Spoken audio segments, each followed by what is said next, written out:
Eagle Eye Football here, Crystal Palace 0, Everton 0. I'm joined here with Statman Dan. Dan, what's your thoughts on the game today? That was a really boring game.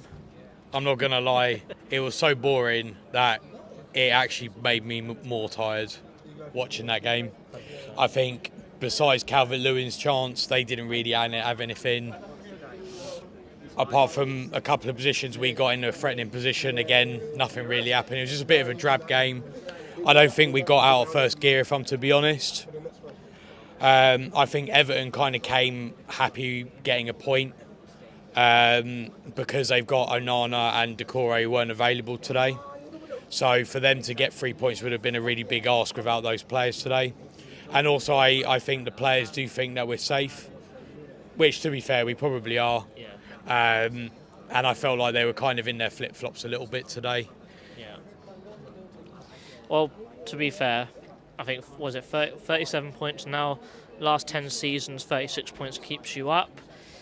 We're probably on the beach from now to the end of the season. It probably wouldn't surprise me if that happened, but I'd still like to get more points because, the further up the table you finish, the more prize money you get and we can buy better players in the window. Yeah. So, if I'm honest, I'm pretty disappointed that we're playing like this at the moment. But one thing that I thought was quite interesting today was the amount of offsides that we had. It was pretty extraordinary, wasn't it? Oh yeah, I think the players were just a bit off the boil today. Not only that, but also just silly things like poor crossing, poor passes, poor touches. Like I say, I think they were in their flip-flops. But if I'm going to look at it in a glass half full way, it's 4 games unbeaten, two clean sheets in a row. Okay, yeah, we're playing all the teams below us in these run of games, but you're not going to win all of them anyway, just by laws of probability.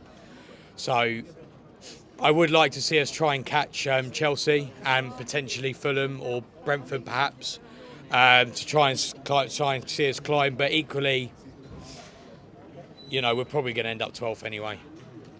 One thing I'd like to say is Holgate got sent off, but just before we done that, we brought on Luca. Do you think if Holgate got sent off a little bit early, we would have brought on Lukonga instead? Because I think the lack of him coming on for Decore is probably starting to worry a few fans that Roy's picking Luca over him.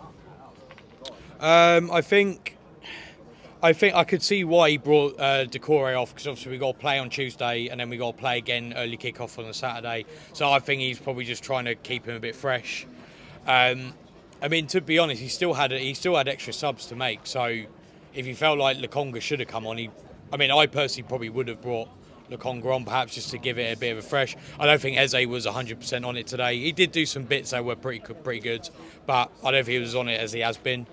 So I would have brought Lukonga on.